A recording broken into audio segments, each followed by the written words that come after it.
Je suis ici pour introduire la conférence de Benoît Peeters. Je ne sais pas si j'ai vraiment besoin d'introduire Benoît Peeters, mais il est essayiste, théoricien de la bande dessinée et actuellement encore titulaire de la chaire création artistique au Collège de France.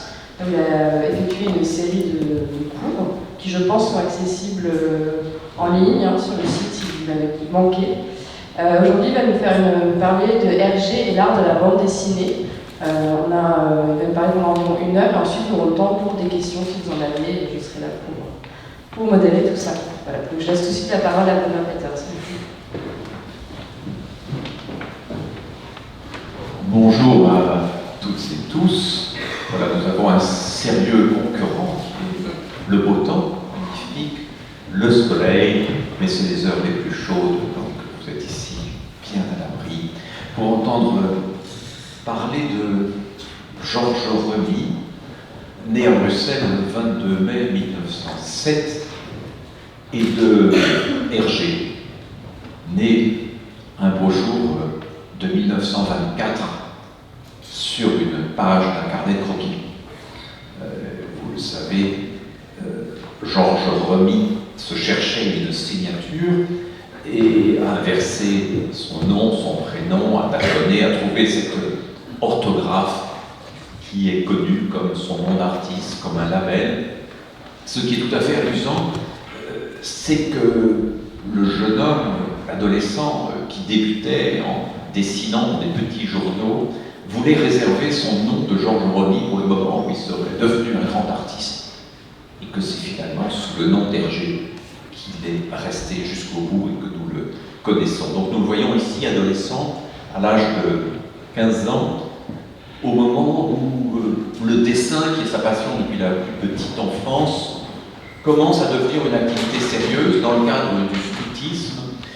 Il est amusant de voir dans ce travail la maîtrise complète de la couverture, et notamment la question du lettrage, qui sera centrale. Donc quand le jeune Hergé démarre, comme caricaturiste, comme illustrateur, mais aussi comme graphiste, il conçoit d'emblée le texte et l'image comme un tout, et ce sera tout à fait essentiel dans son travail. C'est ceux qui connaissent bien l'œuvre d'Hergé, dont je vais suivre un peu l'évolution chronologiquement, en ne m'attardant pas trop sur les débuts.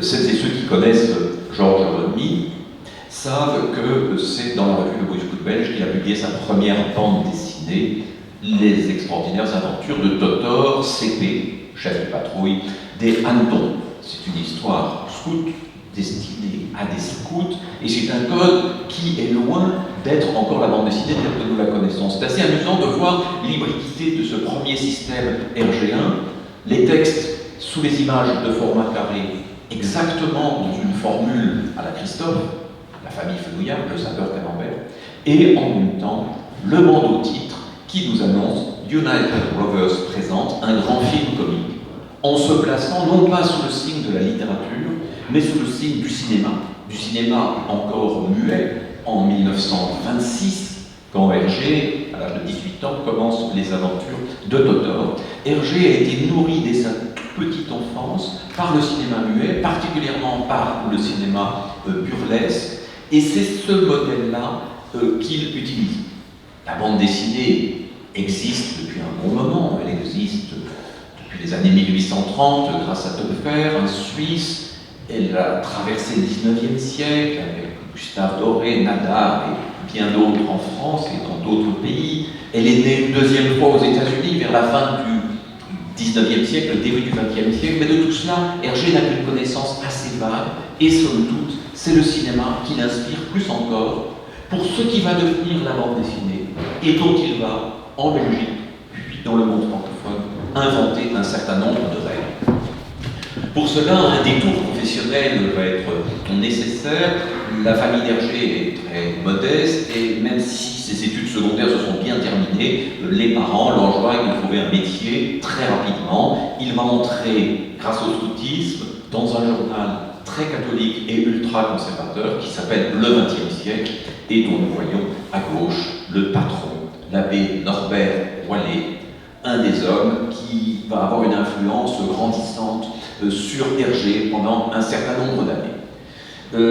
Cet homme qui, politiquement, est extrêmement marqué à droite, à l'extrême droite, qui est un admirateur de Mussolini, qui est un abbé plus politique que religieux, va avoir un certain sens de la modernité, et notamment repérer très tôt dans les dessins du jeune Hergé un potentiel, lui confier bientôt la responsabilité de toutes les illustrations du journal, y compris des frises décoratives, des cartes, des illustrations de romans, et sentir qu'il y a en lui un vrai potentiel, et donc lui confier la direction, entre guillemets, d'un supplément pour la jeunesse, un supplément hebdomadaire, le petit 20e. Hergé en est directeur, mais il en est aussi l'unique responsable pendant les premiers temps. Alors c'est 8 pages qui deviendront 12 pages un peu plus tard, et c'est pour ce tout petit journal mal imprimé, plié à l'intérieur du quotidien, c'est pour ce tout petit journal que sur les instigations de l'abbé,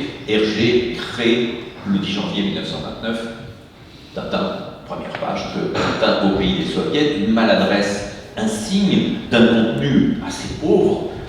Évidemment, Hergé n'a plus de documentation rudimentaire. Il part pour fendre le bolchevique comme on lui a donné l'ordre, mais surtout, il veut créer un récit extrêmement dynamique. Et ce qui va être très étrange dans le début de Tintin, ce qui est absolument frappant, c'est le contraste entre une idéologie assez pesante, un cahier de charges finalement, qui se retrouvera dans les premiers albums, et un dynamisme graphique, un goût de la vitesse, un goût de la modernité, qui viennent du cinéma américain dont Hergé s'est nourri dès son enfance, et qui vont donner à cette première aventure de Tintin une force tout autre que son propos explicite. Regardez cette case, remarquable notamment parce que c'est à ce moment-là, dans cette scène de vitesse, accélère Tintin, lance Milou, c'est dans cette case, dans cette scène, que la houppe de Tintin se fige à la première page, les cheveux retombés vers l'avant, un coup de vent a donné à cette houppe son dynamisme, et Tintin se reconnaîtra éternellement grâce à ce petit signe graphique, ce petit signe visuel. Ce qui est remarquable évidemment dans cette case où nous pouvons sentir l'influence des photos de l'Artigue, dans la déformation de la voiture, il y a des images de l'Artigue qui sont tout à fait construites sur le même mode. Ce qui est très frappant, c'est la maîtrise d'un style qui n'est pas du tout le style que nous connaîtrons par la suite chez Hergé, ce style qui un jour prendra le nom de ligne claire. Ce qui est frappant, c'est un style fondé sur le dynamisme, sur la vitesse et sur les engins les plus contemporains. Regardez la manière dont l'avion est coincé sur la gauche, presque en haut de l'image. Regardez la manière dont la voiture touche quasiment les bords du cadre.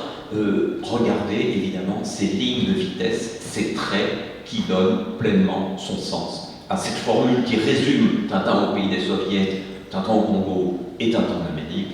Accélère Tintin. Accélérer, ne pas s'attarder, ne pas se perdre dans le discours et le prêchi-prêcha, c'est ce qui fait que les enfants de Belgique accrochent à Tintin, attendent impatiemment la fin de son aventure. On donne des nouvelles de Tintin qui est supposé être un véritable journaliste, menacé à tout moment par son aventure au pays des soviets, mais jamais à court d'ingéniosité, comme dans cette couverture, la première consacrée à Tintin dans le petit 20e, dont nous voyons ici l'original, Tintin sculptant de façon burlesque l'hélice de l'avion qui lui permettra d'échapper à ses ennemis. Chose tout à fait remarquable et qui montre l'ingéniosité et par certains côtés donc le flair de l'abbé Wallet. Quand l'histoire se termine, un retour de Tintin du pays des soviets est organisé, c'est-à-dire qu'on grime un petit scout, on le fait sortir du train, il a une valise avec un certain nombre de cachets en écriture cyrillique qui laisse penser qu'il est réellement revenu du pays des soviets, mais surtout, l'abbé Wallet a cette idée que l'aventure peut vivre une deuxième vie en album, sous forme d'album, idée qui ne va pas du tout de soi dans un moment où la bande dessinée existe essentiellement sous forme de feuilleton dans la presse. vous pouvez remarquer toute la place accordée au titre et la minuscule signature Hergé dans le bas du dessin, c'est tout à fait frappant. Mais chose très, très étonnante aussi, cet album, première bande dessinée publiée en Belgique en 1930, cet album donne lieu à un tirage de tête, 500 exemplaires numérotés et signés à l'époque, non par Hergé, dont personne ne se soucie, mais par Tintin et Milou. Je glisse un peu vite sur l'album qui est aujourd'hui au cœur des reproches que l'on adresse à Hergé, l'album suivant, Tintin au Congo, créé sur l'instigation et même la demande un peu ferme de l'abbé Wallet. Hergé voulait envoyer d'emblée Tintin en Amérique, objet de tous ces fantasmes liés au scoutisme, aux cow-boys, aux Indiens, aux gangsters, à la modernité, mais l'abbé Wallet est soucieux à travers son journal, de susciter des vocations coloniales pour ce Congo, 80 fois plus grand que la Belgique, qui manque perpétuellement de main-d'œuvre. Et là aussi, Hergé bricole à partir de quelques informations de l'époque, de quelques revues, de quelques livres, de témoignages de certains journalistes du XXe siècle, pour un album qui nous paraît évidemment aujourd'hui très pesamment colonialiste, mais si nous avons lu par exemple le livre de David Van Reebrouck sur le Congo, nous voyons combien Tintin au Congo peut être édulcoré et somme toute presque soft par rapport à ce qu'était la réalité de la colonisation belge à cette époque. L'Amérique enfin, et les aventures s'enchaînent très rapidement, 2 pages chaque semaine dans le petit 20e, tandis qu'Hergé a créé de nouveaux personnages, Quick et Flou, 2 gamins qui vivent des gags courts, de 2 enfants des rues, plus canailles, donc une sorte de contrepoint explicitement comique. Bientôt il y aura pour Cœur Vaillant, journal français, Josette et Jocko, donc Hergé mène de front énormément de choses, réalise non seulement ses planches hebdomadaires, mais très souvent la couverture du journal, des publicités, puisqu'il pense à cette époque-là que la réclame, comme on la nomme ailleurs, alors sera son véritable métier. Il illustre quelques couvertures de livres, mais enfin, de plus en plus, il prend au sérieux ce qui n'était qu'un jeu et commence à construire des pages où nous voyons que son art de la bande dessinée se met en place, dans cette page extrêmement célèbre de Tintin en Amérique, est fascinante à la fois par l'économie de traits, par l'usage du noir et par ce sens de la perspective, du vertige, qui nous est donné très curieusement en suggérant un immeuble dont au fond nous ne voyons que 3 étages, et pourtant nous avons véritablement ce sentiment intense de vertige. C'est un style, ce style des premiers Tintins, que nous avons un peu oublié en voyant le côté lisse et sur 4 bandes des albums couleurs, mais c'est un style qui est déjà parfaitement accompli. Il ne faut pas du tout juger le style du premier Hergé à l'aune de ce qu'il deviendra plus tard, mais plutôt voir les bandes dessinées américaines comiques de la même époque qui sont les véritables modèles d'Hergé et le travail d'Alain Saint-Organ pour Zygépus. Ce sont ça, ces modèles, et d'une certaine façon, dès Tintin en Amérique, le style est parfaitement au point. Il est amusant aussi de voir ce petit Tintin avec son côté voyou, canaille, bagarreur, s'en prenant aux bandits de Chicago et notamment à Al Capone. Il est fascinant de voir aussi comment Hergé, très tôt, et sans pouvoir avoir de véritables modèles autour de lui, s'est tiré parti des ressources de l'art de la bande dessinée. On peut commencer à parler d'art de la bande dessinée, notamment de cet art de l'ellipse tout à fait caractéristique qui éclate dans une page comme celle-ci. Vous vous en souvenez peut-être, on a découvert du pétrole sur des terres indiennes, des businessmen veulent acquérir les terres, l'armée chasse les Indiens, une ville commence à se bâtir, et le lendemain matin, Tintin, avec son accoutrement de cow-boy, est considéré comme un déguisé. 5 images pour nous montrer une série d'actions extrêmement complexes. Pas de soulignement de texte de commentaires, il suffit d'avoir 1 heure après, 2 heures après, 3 heures après, on y est. Toute la confiance est accordée à l'image, toute la confiance est accordée à la capacité de l'enfant à décrypter non seulement les images, mais leurs enchaînements, à comprendre que l'ellipse, l'entrecase, est véritablement déterminant dans l'art de la bande dessinée. Alors avec les 3 premiers albums, Tintin au pays des soviets, Tintin au Congo, Tintin en Amérique, Hergé a quelque peu balayé les grands territoires du monde. Il est temps maintenant de construire des récits autrement, de ne plus se contenter de scénettes et d'enchaînements d'anecdotes et de gags. Et avec Les cigares du pharaon, grand voyage vers l'Orient qui doit se prolonger vers l'Extrême-Orient avec le Lotus bleu, dans cette histoire, le romanesque fait son apparition.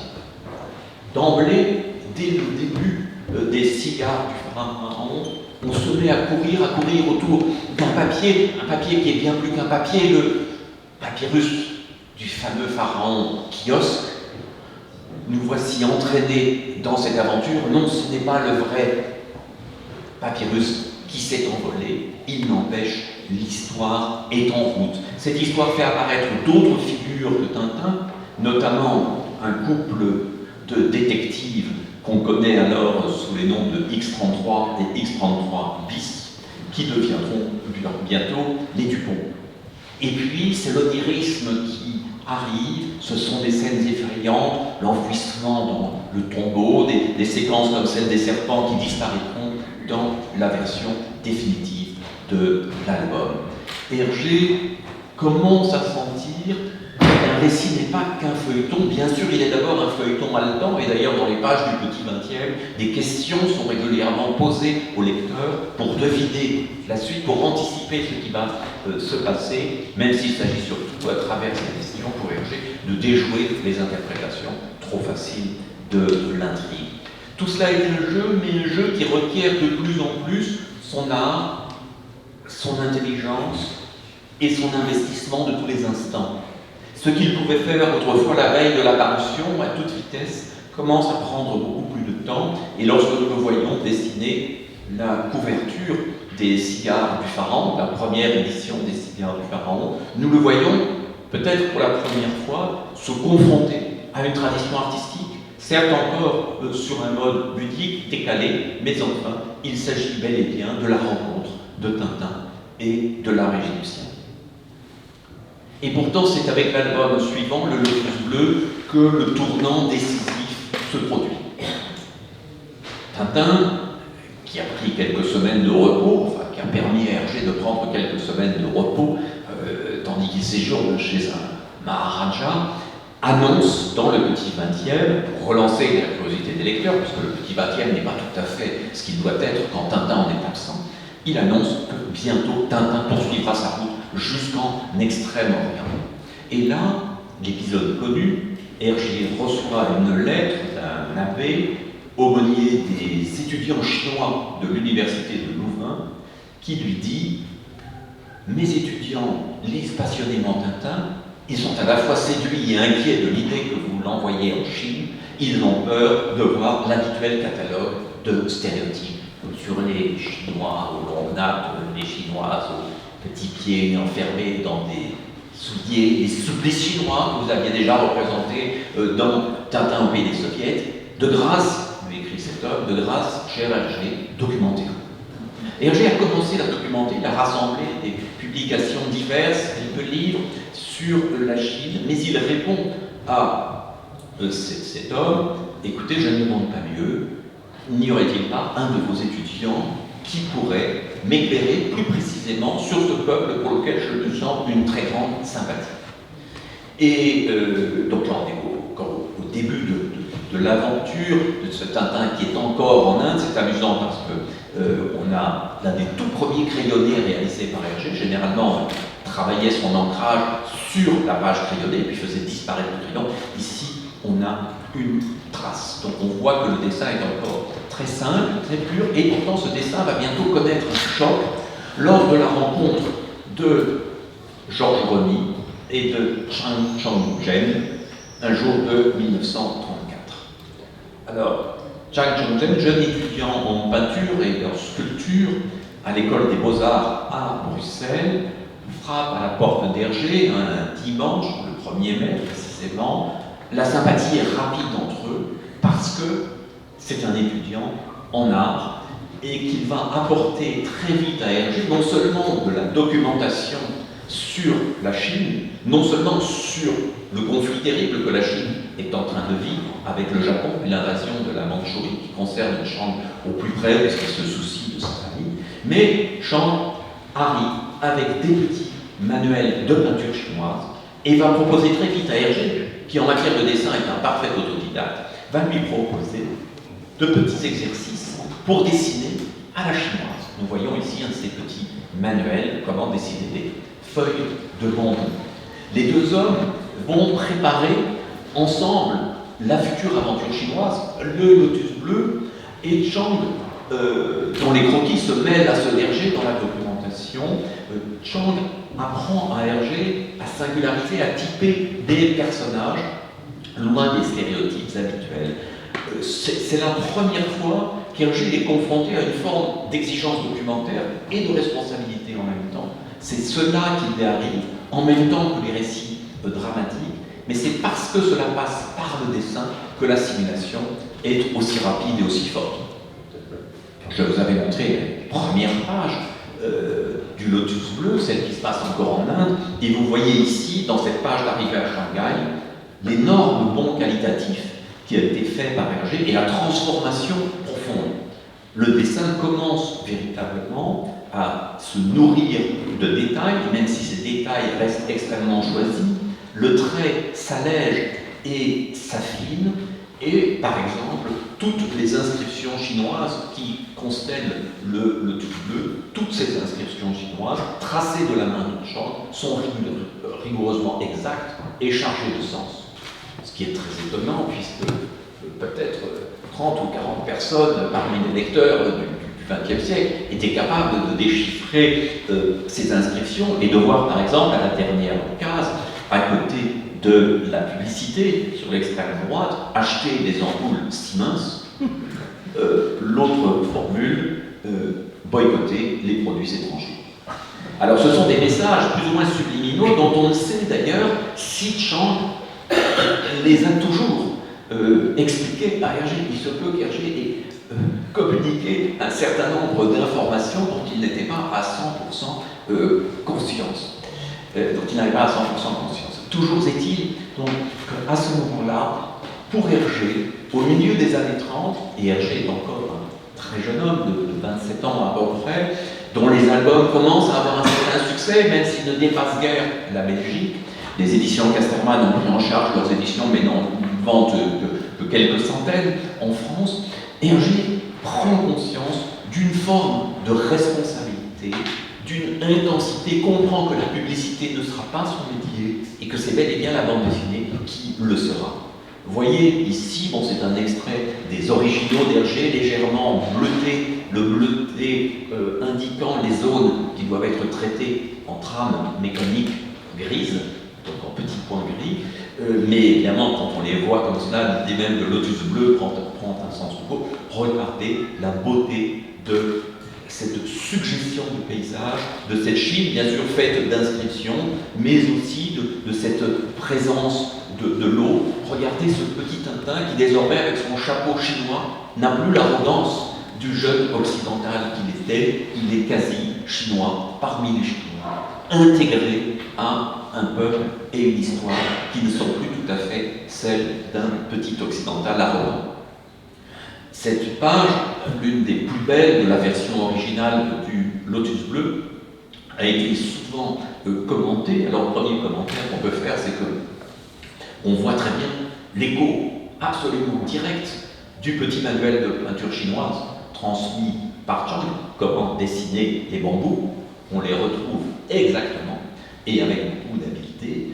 Évidemment, la composition globale de cette page, on sent qu'elle est déjà extrêmement pensée dans une harmonie, avec au centre cette case silencieuse qui avait été magnifiquement commentée par le regretté Pierre Sterckx, qui a écrit un excellent livre appelé L'art d'Hergé, que je vous recommande si vous voulez aller plus loin sur ces questions, où Pierre Sterckx avait commenté à la fois l'équilibre de cette case, les signes de la Chine donnés tout simplement à travers la tanière et le vase, mais aussi la manière dont la fumée qui s'échappe de la théière conduit notre regard vers le personnage dissimulé derrière la fenêtre, ce personnage que nous allons voir par un gros plan immédiatement après, ce personnage que nous prenons pour le mauvais, pour le méchant, et qui se révélera finalement avoir sauvé Tintin, puisque le thé avait été empoisonné.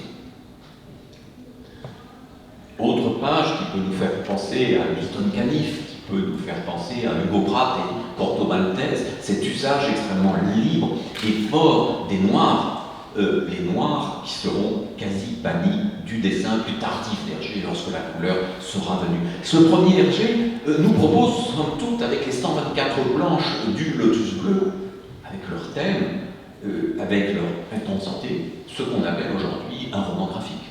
Tout y est. L'ample pagination, l'ambition du thème, le privilège accordé au noir et blanc, une certaine simplicité du dessin. Cette scène est célébrissime et marque quelque chose de tout à fait essentiel dans les aventures de Tintin. Les voies de chemin de fer ont été emportées par la crue du fleuve. Tintin marche à pied vers la ville qu'il doit atteindre, entend un cri, plonge à l'eau sans hésiter et va saisir la main qui est tendue et sauver un jeune garçon auquel Hergé a choisi de donner le nom ou le prénom de Chang, écho du Chang réel qu'il avait rencontré, mais écho rajeuni. Tintin lui-même est comme un adolescent, Chang doit avoir 12 ou 13 ans, peut-être 14 ans, et une amitié va naître par le miracle des langues. On peut supposer que ce petit Chang, avant d'être sur le point de se noyer, avait fréquenté une excellente école française, ou alors que l'amitié suffisait à abolir la barrière entre les langues, puisque les deux peuvent très vite se parler et échanger sur des préjugés raciaux de l'un et de l'autre. On est loin, évidemment, du ton de Tintin au Congo. Chaque élément chez le premier Hergé est nécessaire. Et ça, c'est vraiment quelque chose qui évoluera sur une ligne de crête, sur une ligne extrêmement fragile tout au long de la carrière d'Hergé, ajouter des détails, mais juste ce qu'il faut, jusqu'au moment où il se laissera quelque peu déborder par les transformations successives des albums et les collaborateurs. Alors je m'attarde quelques instants sur la couverture de la première édition du Lotus bleu. D'abord parce qu'un document a été récemment au cœur d'une grande polémique et d'une vente sensationnelle, mais aussi parce que nous allons voir comment Hergé, à cette époque-là, travaille.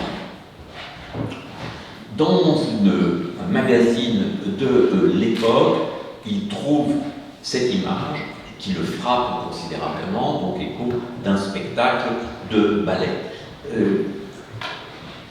Il a immédiatement l'idée de reprendre ce dragon, mais première transformation, une transformation forte et extrêmement intelligente narrativement qu'il fait, il retourne le dragon de façon à ce que sa tête soit toute proche de celle de Tintin et qu'à première lecture, nous ayons le sentiment d'une menace. On pourrait penser, en anticipant un peu, à cette phrase de Mao Tse-tung qui dira beaucoup plus tard que les impérialistes sont des tigres, mais des tigres de papier. Ici, Tintin est menacé par un dragon, mais un dragon de papier. Mais un instant, nous pourrions croire qu'il existe. Alors voici donc sur la droite l'esquisse de couverture pliée en 6, glissée dans une enveloppe et envoyée par Hergé à son correspondant chez Casterman en disant voilà le genre d'image que je voudrais proposer pour la couverture. Et il dit oui, mais l'image est un petit peu compliquée, il y a beaucoup de détails qui peut-être ne passeront pas bien à la reproduction. Et Hergé va proposer une seconde version, une version épurée qui sera la véritable couverture. Il est intéressant donc de voir que ce qui a été mis en vente est vendu à un prix tout à fait record, il y a un an ou deux, est une esquisse, et non pas la couverture elle-même, même s'il y a eu polémique sur le sujet à l'époque, et c'est bel et bien Hergé lui-même qui avait plié ce très très beau dessin qui n'était pour lui qu'un outil de travail. Vous voyez déjà jusqu'où il allait dans un simple outil. Cette image plus pure, gardant les éléments essentiels de l'esquisse, mais éliminant ce qui pourrait distraire. Et plus remarquable encore, il sera extrêmement intéressant d'observer dans certaines photos des années 30 que dans l'appartement d'Hergé, il y a un seul cadre reprenant une de ses œuvres, et que c'est cette image-là qu'il encadrera et qu'il transportera plusieurs fois, comme s'il sentait bien que c'était au moment du lotus bleu et avec une image comme celle-là que quelque chose s'était transformé dans son art. Et voici la couverture de l'édition définitive. Alors, on peut d'une certaine façon regretter la sensibilité, les nuances de la première mise en couleur, mais on peut voir en même temps la puissance de ce dragon désormais noir qui semble prolonger le titre et goûter aussi l'ironie d'un album qui s'appelle Le Lotus Bleu et propose une couverture presque uniformément rouge. Voici Hergé, travaillant désormais chez lui et non plus au journal, marié avec Germaine, une ancienne collaboratrice du Petit 20e, qui est sa première assistante en même temps, qui est sa première partenaire, qui est une femme pleine d'humour, qui dialogue avec lui. Et je ne vous demande pas de le reconnaître, mais de me croire sur parole, le petit cadre que nous voyons là en haut à droite, c'est bien celui qui contient la couverture du Lotus Bleu. Et une petite bibliothèque Hergé à l'époque n'est pas un grand lecteur, et s'il lit, c'est surtout pour se documenter. Les aventures s'enchaînent, se succèdent, le romanesque se fait de plus en plus fort, de plus en plus intelligent, la confrontation aux civilisations étrangères est très importante, ici avec l'oreille cassée et les Arumbaya. C'est tout un jeu sur la reproduction de l'œuvre d'art, sa reproductibilité, sa perte d'aura, qu'Hergé, qui n'avait pas lu Walter Benjamin, met en scène avec une extrême habileté. Mais il a aussi compris l'intérêt des pays imaginaires, car le Lotus Bleu lui a valu des plaintes auprès du journal, plaintes de l'ambassade japonaise, qui assurait que ce qui était traité dans le journal n'était pas du tout destiné aux enfants. Hergé, avec le soutien de Chang, a tenu bon. Puis Chang est parti et rentré en Chine avant même que l'aventure ne paraisse, et sans savoir le destin qu'elle aurait. Donc voici cette sophistication narrative, cette vivacité de l'oreille cassée, et puis voici le récit suivant, L'île Noire, avec ces deux premières cases qui me semblent exemplaires de l'art d'Hergé à cette époque. Il y a toujours quelques semaines qui se passent entre deux aventures. Hergé doit réfléchir un petit peu à son thème, mener de front d'autres histoires. Et donc, la première case est tout à fait étonnante. C'est un extrait de journal traité différemment, nous suggérant qu'il s'agit non pas d'un dessin mais d'une photo, et nous disant le fameux reporter Tintin se repose actuellement à la campagne, le voici en promenade avec son inséparable Milou. Vous avez déjà idée de la célébrité de Tintin, puisque même quand il ne fait rien, on réalise un reportage sur lui. Mais ce qui est admirable, c'est ce télescopage de médias, puisque ce qui devrait être dans le journal, donc s'être déroulé il y a un certain temps, avoir eu le temps d'être cliché puis imprimé, cette temporalité-là est immédiatement faussée, métamorphosée par le passage à la bande dessinée. La photo fige, la photo nous donne, comme disait Barthes, ça a été du passé, une trace du passé. La bande dessinée, elle, est au présent, et Milou a véritablement bondi hors de la photographie de la première case, d'un bond tout à fait prodigieux pour donner à l'aventure son dynamisme et nous dire Tintin ne va pas se reposer longtemps à la campagne. Soyez rassurés, chers lecteurs, Tintin va bien être dans une dynamique. Et nous le constatons d'autant plus en nous regardant la double page qui introduit la première version de L'île Noire. Tintin marche, Milou court, troisième case, le bruit d'un avion. L'avion a un problème, Tintin s'en approche, veut venir en aide, on lui tire dessus, on le laisse pour mort. En une douzaine de cases, Hergé lance un récit de manière absolument prodigieuse et donnant évidemment une pleine ironie qui, au cours de la première case, il se repose actuellement à la campagne, à la dernière, où il gît pour mort. Mais bien sûr, le lecteur se doute qu'à la deuxième page de l'histoire, Tintin n'est pas tout à fait mort. et la suite de l'île Noire le prouvera amplement. Quelle efficacité, quelle simplicité, quel jeu de case en case, de haut en bas, de gauche à droite, sans arrêt pour épouser le sens de la lecture. Quelle harmonie, quelle simplicité, et en même temps, pas une case de trop, pas une perte de temps. Tout est là, beaucoup de choses doivent se passer en 2 pages. Ce Tintin des débuts n'est pas encore le garçon sage que l'on décrit souvent. Ce Tintin qui est monté sur le toit du train, qui a été noirci par les fumées dans un tunnel, traverse le wagon-restaurant vraiment comme un petit diable, bondit, et Milou lui-même n'est pas en reste, lui qui a profité de cette course échevelée pour se saisir du poulet rôti. Les années 30 continuent de la sorte avec le travail dans le journal qui est l'essentiel, avec les albums qui paraissent et dont les ventes sont variables, quelques milliers d'exemplaires seulement.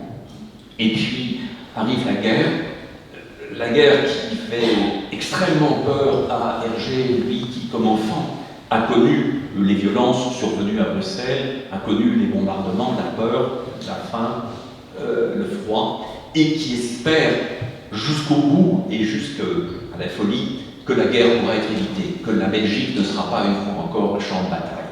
Hergé se dit neutraliste, et nous voyons ici dans cette couverture qui annonçait l'année 1940. Mais les troupes allemandes envahissent la Belgique, le journal Le XXe siècle, qui était déjà en difficulté, disparaît. Hergé et sa femme trouvent refuge en France pendant quelques semaines. Et puis, lorsque le roi Léopold III lance un appel à la reprise du travail, Hergé rentre dans Bruxelles, un Bruxelles tout différent, un Bruxelles évidemment sous occupation militaire allemande. L'un de ses amis de jeunesse a pris la direction du journal Le Soir, le plus grand quotidien belge, mais Le Soir qui est devenu ce qu'on appelle le soir volé, c'est-à-dire le soir contrôlé par l'occupant.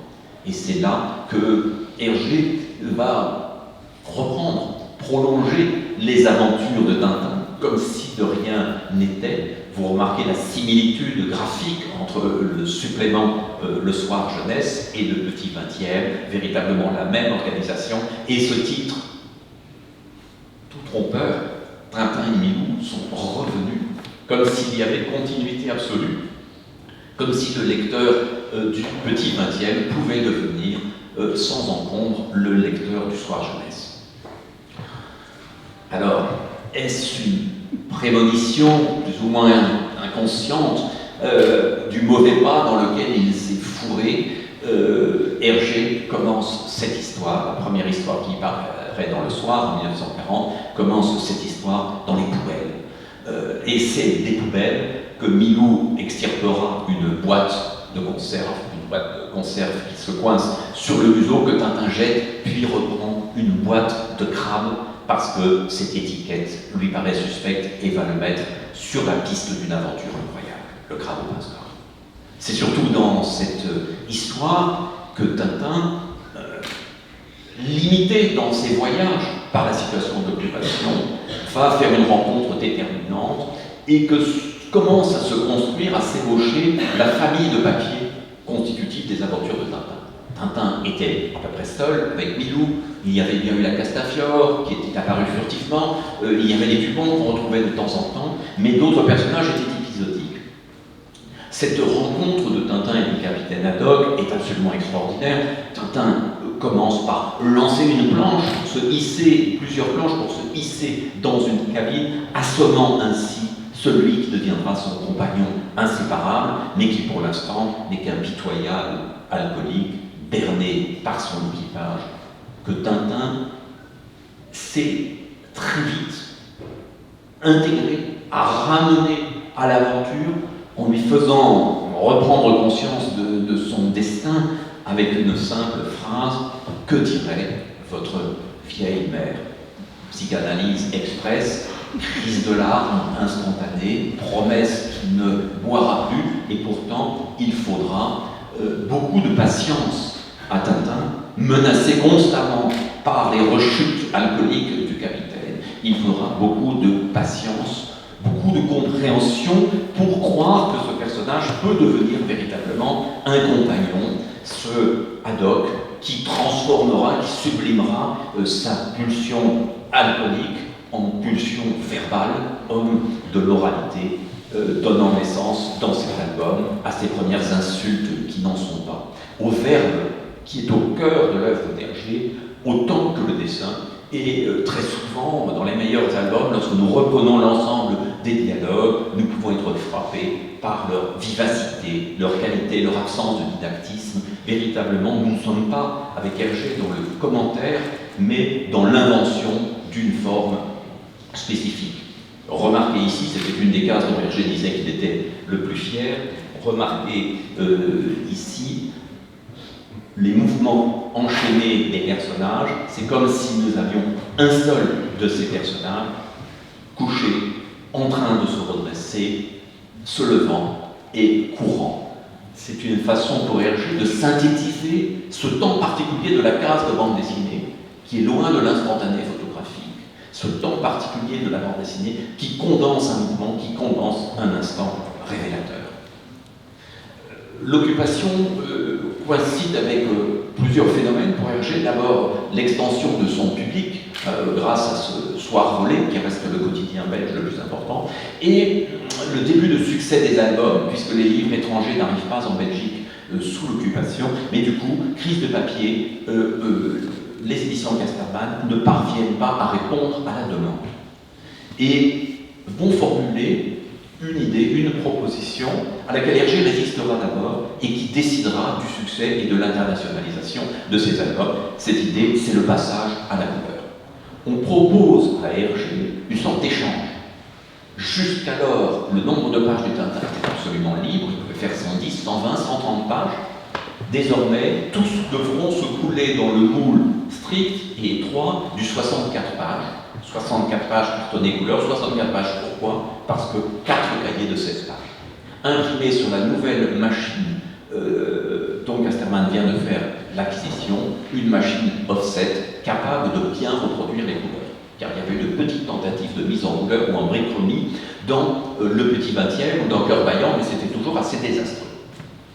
Hergé commence par résister. Hergé craint que réduire le nombre de pages le conduise à raconter des historiettes. Il craint aussi que la couleur n'apporte pas grand-chose à son dessin. Mais petit à petit, il accepte l'idée et il va mettre au point une technique. Vous voyez ici dans cette première page l'usage extrêmement mesuré, presque neutralisé de la couleur, alors que 2 albums plus loin, Le Trésor de Rackham le Rouge, nous verrons une véritable palette chromatique se mettre en place. Sur le plan technique, les pages de Tintin sont réalisées d'abord en noir et blanc, en grand format, puis l'éditeur fait réaliser ce qu'il appelle des bleus de coloriage, des tirages au format de l'album, avec un bleu-gris qui ne passe pas à l'impression, qui est mis en couleur, et puis le film du noir vient se superposer pour donner aux couleurs leur forme définitive. Donc le trait qui comprend à la fois le contour de tous les éléments et les textes et les bruitages, quelquefois, le trait reste parfaitement net et la couleur se glisse assez modestement à l'intérieur des zones définies par le dessin. D'autres auteurs de bande dessinée, par la suite, choisiront d'autres types de techniques, mais celle-ci offre l'avantage d'être assez aisément reproductible et le trait noir assure toujours une forme de fermeté à l'ensemble. Hergé, au fil des ans, lui qui était un intuitif et un autodidacte, Hergé, au fil des ans, commencera à théoriser certains éléments de son travail, et notamment de la couleur. Cette couleur qu'on a cru parfois presque naïve, relevée du coloriage, comme si Hergé n'était pas capable d'autre chose. Or, nous nous apercevons que c'est une véritable volonté. Je vous lis, pour le cas où vous seriez un peu loin de la chose, à de rares exceptions près, les couleurs sont appliquées en aplat, c'est-à-dire en ne tenant compte ni des ombres ni des dégradés. Cela donne à mon sens une plus grande lisibilité au dessin et aussi, me semble-t-il, une plus grande fraîcheur. Je crois d'ailleurs que les notions d'ombre et de clair-obscur sont des conventions. Alors, convention pour convention, je préfère prendre le parti des couleurs unies qui a le mérite de la simplicité et de la lisibilité. Hergé, évidemment, s'adresse d'abord à un public de jeunes lectrices et lecteurs. L'utilisation du ton pastel correspond au désir de donner la prédominance au trait noir. Donc la couleur pas rester seconde. Le noir et blanc qui a construit le style d'Hergé pendant les années 30 reste déterminant. Pour un enfant, par exemple, le pull de Tintin est bleu, entièrement bleu. Pourquoi serait-il bleu pâle d'un côté, celui de la lumière, et bleu foncé de l'autre? C'est le même pull, non? Voilà à quoi réfléchit Hergé, alors que dans ces années 43-44, loin de la guerre qui sévit, loin des questions qui se posent à beaucoup de gens, il travaille de façon acharnée et quelque peu sourde à l'actualité, malgré la présence d'un poste de radio qui n'est peut-être pas branché sur Radio Londres. Il travaille sans discontinuer à la fois à ces nouvelles histoires qui paraissent dans le soir et à la transformation des histoires anciennes qu'il faut redécouper, retravailler. Voici un exemple d'utilisation tout à fait remarquable de la couleur, une couleur encore extrêmement simple dans Le secret de la licorne. Vous pouvez remarquer que le personnage qu'on croit être méchant, l'homme menaçant, est un costume du même bleu audacieux que la voiture qui vient lui tirer dessus. Et donc, immédiatement, les éléments essentiels de la page se mettent en place. La couleur participe de l'accentuation d'une lisibilité. Mais il y a plus. Il y a dans une page comme celle-là, dans une séquence comme celle-là, une intelligence particulière et de la mise en scène et des rapports image-texte. Regardez d'abord la beauté des compositions, des actions et des sous-actions à l'intérieur de la page. Haddock, à la première case, prêt à se lancer à la poursuite des bandits, tandis que Tintin soutient à grand-peine l'homme qui vient de se faire tirer dessus, et que Milou se dépatouille avec le chapeau qui lui est tombé dessus. Tout cela est simple, tout cela est lisible, tout cela est clair, mais ces différentes actions se prolongent. Haddock va devoir venir au secours de Tintin, et l'homme qui s'est fait tirer dessus va vouloir communiquer un message. Prenez garde, ils vous tueront aussi. Qui? L'homme est trop sévèrement atteint pour pouvoir continuer à parler. Qui? Leur nom parlé. Là, dit-il, en désignant au bord inférieur droit de l'image 3 moineaux. Des moineaux, que voulez-vous dire? Sapristi, il a perdu connaissance. Il nous faudra attendre plusieurs pages, plusieurs séquences pour avoir la réponse à cette question, cette image qui s'est substituée à un mot, mais notez aussi la beauté extrême de cette composition, la suite de l'action un peu suspicieuse de Milou reniflant le chapeau, la porte entrebâillée qui nous montre l'action qui était sur le point de se produire, pas un détail de trop. Mais un peu plus tard, dans un château inconnu, que bientôt nous découvrirons de plus près, nous voyons que les véritables méchants de l'histoire étaient messieurs M et G Loiseau. Et donc, qu'une image avait désigné un mot. Dans les bijoux de la Castafiore, beaucoup plus tard, les jeux de cette sorte se multiplieront. À cette époque, Hergé, qui ne se sort plus tout à fait du travail qu'il doit accomplir, Hergé cherche des collaborateurs, d'abord occasionnels, puis rencontre la perle rare en la personne d'Edgar Jacobs, le futur créateur de Blake et Mortimer, avec qui il a de longues discussions, notamment sur la couleur, car Jacobs est lui favorable au traitement des ombres, et Jacobs est surtout favorable à un nouveau type de dessin, un dessin intégrant beaucoup plus précisément les perspectives et la documentation. Chaque case doit se nourrir de nouveaux éléments et les repérages deviennent un élément important. Jusqu'alors, ou jusqu'au secret de la licorne inclus, vous voyez très souvent Tintin marcher sur le bord de la case. Ce type de plan va disparaître complètement. Alors là, par exemple, dans cette scène mémorable qui se passe dans les coulisses du music hall, Hergé et Jacobs sont allés ensemble dans un théâtre pour faire des repérages très précis, chose qu'Hergé n'aurait pas songé à faire autrement. Et c'est aussi avec Jacobs, et pour la suite des 7 boules de cristal, qui deviendra le temple du soleil, que la méthode des croquis va se mettre en place. Jacobs se trouve un pot de chaud et prend la pose pour qu'Hergé fasse des croquis et le transforme en un personnage crédible. Cette question, par exemple, de l'exactitude des plis d'un vêtement, ne se posait guère au premier Hergé. Mais cette méthode des croquis deviendra décisive, et Hergé, qui a fait un peu de théâtre dans sa jeunesse, Hergé prendra très souvent la pose pour jouer les attitudes des personnages. La guerre se termine. Pour Hergé, la libération n'est pas vraiment un bon moment.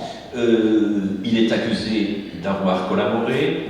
Comme la bande dessinée est peu considérée, il n'est pas traduit au procès des journalistes du soir, mais il est interdit de publication dans la presse pendant 2 ans. Et surtout, il sort avec une énorme culpabilité, une incompréhension.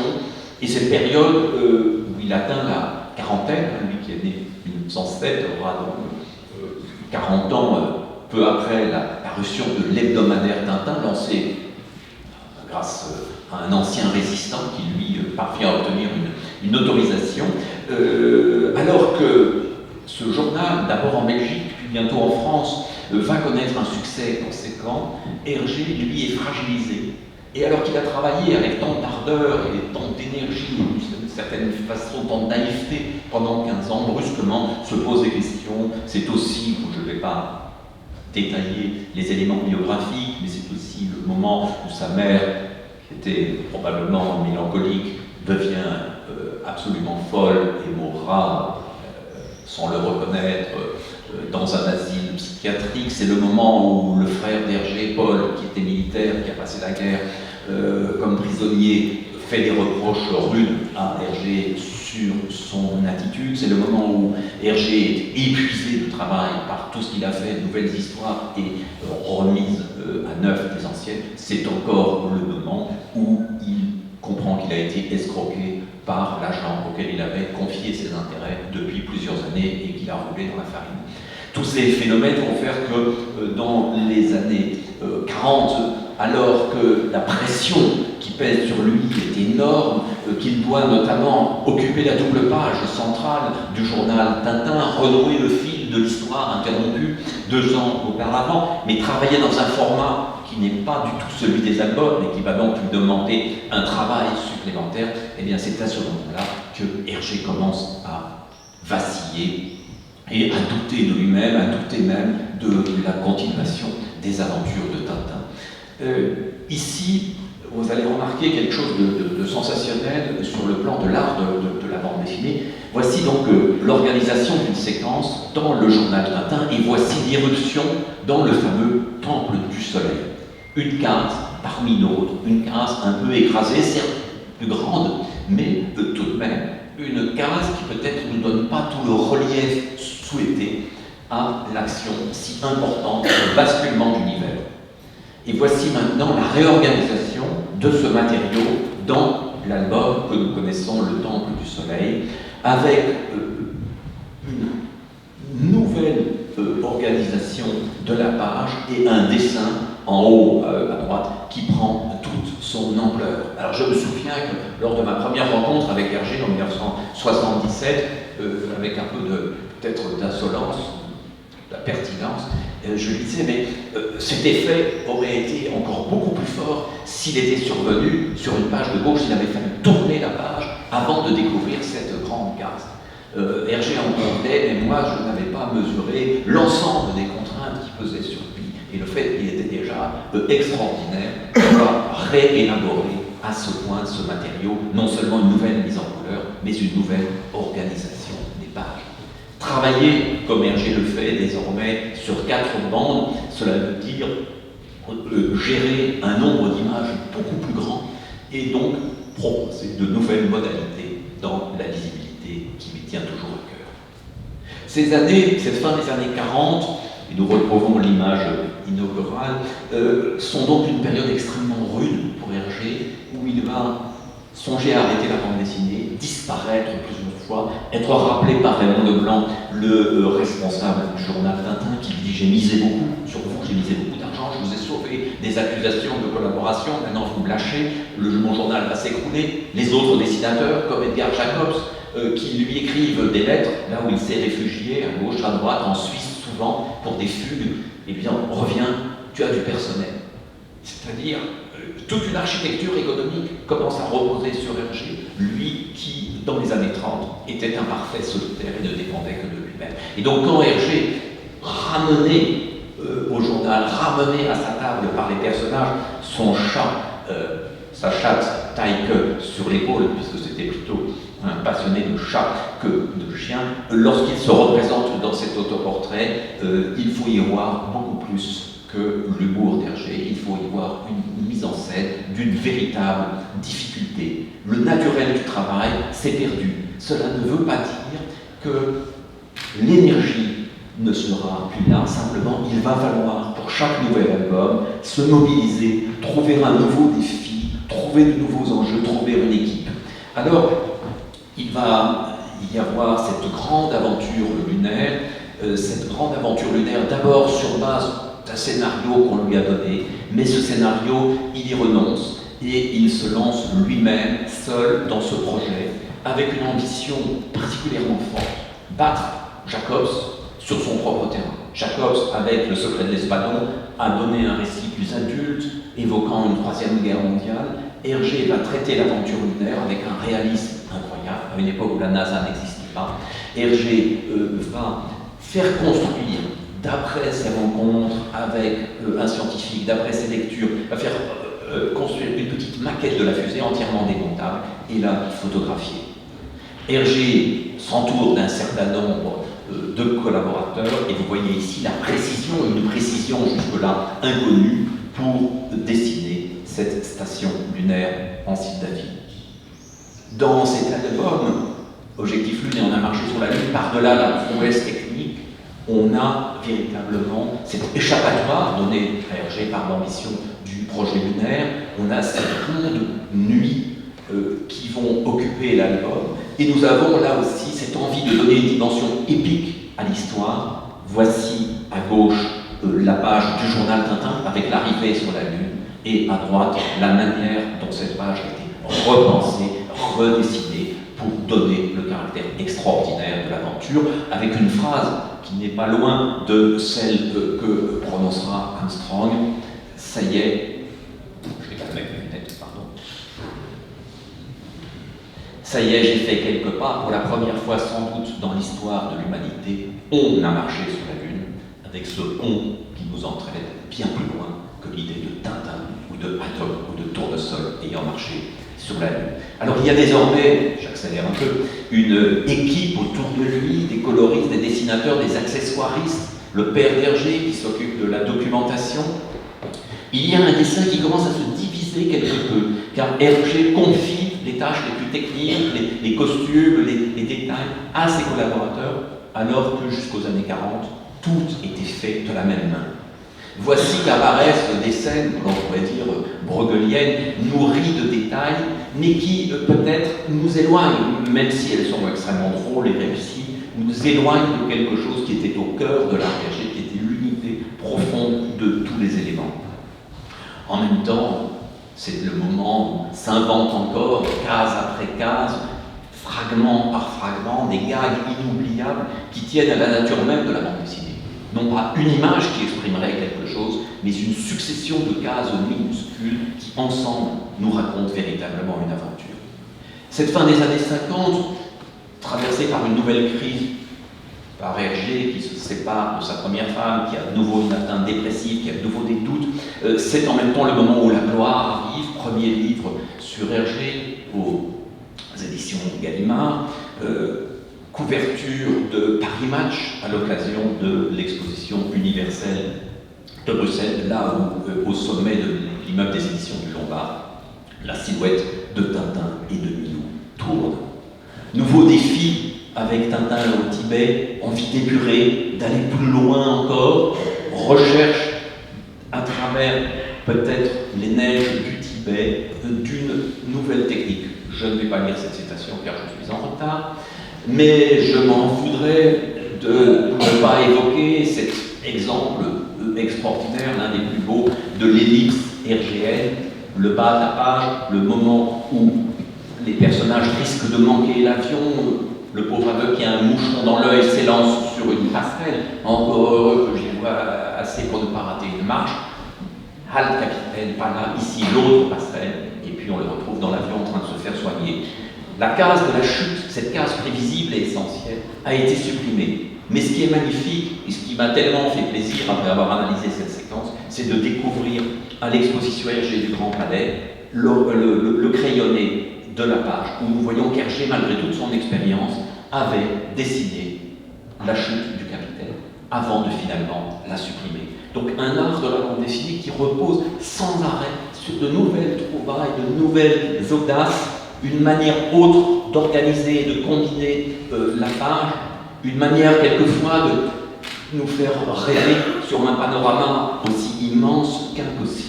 Toutes sortes de codes qu'Hergé n'utilisait pas jusque-là et que dans cette histoire extrêmement chargée d'émotions, il invente une nouvelle fois, car il ne pense pas du tout être au bout du langage de la bande dessinée. Page quasi monochrome, le capitaine confondu avec le Yéti, autant de défis. Et des défis d'un autre ordre dans les bijoux de la Castafiore, je glisse rapidement, les bijoux de la Castafiore où dès le départ, dès la couverture, Hergé s'adresse au lecteur, lui intimant de ne trahir aucun secret, alors que lui, dès la première case de l'album, lui, Hergé, en trahit un avec cette pie qui jouera un rôle essentiel et qui est déjà là, dans l'arrière-plan du décor, comme un élément anodin. Il joue avec le lecteur, il joue avec les codes du roman policier, il s'aventure assez loin dans les audaces, dans ce rêve que j'ai autrefois analysé longuement. Il joue avec ce qui peut sembler impossible dans la bande dessinée, c'est-à-dire la présence du son, la superposition des sons, les parasitages de tous ordres. Il joue avec la quasi-disparition du dessin dans une scène qui pourtant reste parfaitement lisible. Il joue avec ses propres codes graphiques dans cette scène prodigieuse du supercolor Trifonard, cet appareil que le professeur Tournesol prétend avoir inventé et qui brouille le dessin, qui brouille la lisibilité, qui entraîne le dessin à jouer avec toutes les facettes de l'op art et du pop art, et jusqu'à défaire presque complètement l'exigence de lisibilité du trait. Notez tout de même que les phylactères ne sont pas affectés par ce problème. Donc j'avais analysé longuement, si vous souhaitez entrer dans les secrets des bijoux de la Castafiore, cet album dans le livre Lire Tintin, les bijoux ravis. Mais il y a des choses qui se dégradent dans le même temps. Hergé, qui a moins de projets, veut faire travailler ses studios et par exemple va leur faire redessiner l'île Noire, moderniser. Et cette modernisation tourne, hélas, à la catastrophe. L'équipe des studios se déchaîne. Vous voyez ici à gauche la pureté de la première version, la clarté de ce combat, et à droite le décor tout encombré, les bandes d'images trop petits pour céder la place à une immense vue du bureau dont, somme toute, nous n'avons que faire. Vous voyez ici, dans ce passage célèbre aussi, comment cette joyeuse petite voiture de pompier se transforme en un camion banal et rutilant, comment des petits parterres de fleurs viennent encombrer inutilement le calme. Les derniers albums, Vol 714, Tintin et Niki Carrosse, qui paraissent avec de longs intervalles, n'ont pas, à mes yeux, tout à fait, malgré leur qualité et la puissance de ceux qui précèdent. Hergé, du reste, s'intéresse à d'autres choses. Désormais, après avoir tenté la peinture, il se passionne pour l'art des autres, notamment celui de Liechtenstein, que nous apercevons à l'arrière-plan, reçoit beaucoup de gens, de jeunes artistes, comme le Hollandais Joost Swart. Donc, ça, c'était les Liechtenstein qui figuraient dans le bureau d'Hergé dans la photo précédente.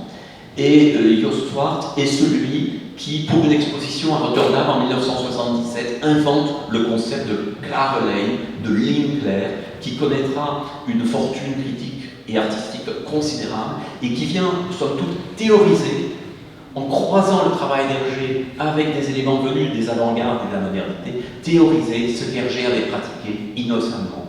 Décider que ce trait, cette ligne pure, encadrant les aplats de couleurs, c'est véritablement une esthétique et pas simplement une simplicité. C'est l'époque où Hergé rencontre Andy Warhol qui réalise son portrait c'est l'époque où Hergé retrouve Chang, le petit Chang qu'il avait connu dans les années 30 et qui revient alors qu'Hergé est malade et qui se rend compte que leur histoire, l'histoire de Tintin et de Chang, l'histoire d'Hergé et de Chang est devenue un mythe.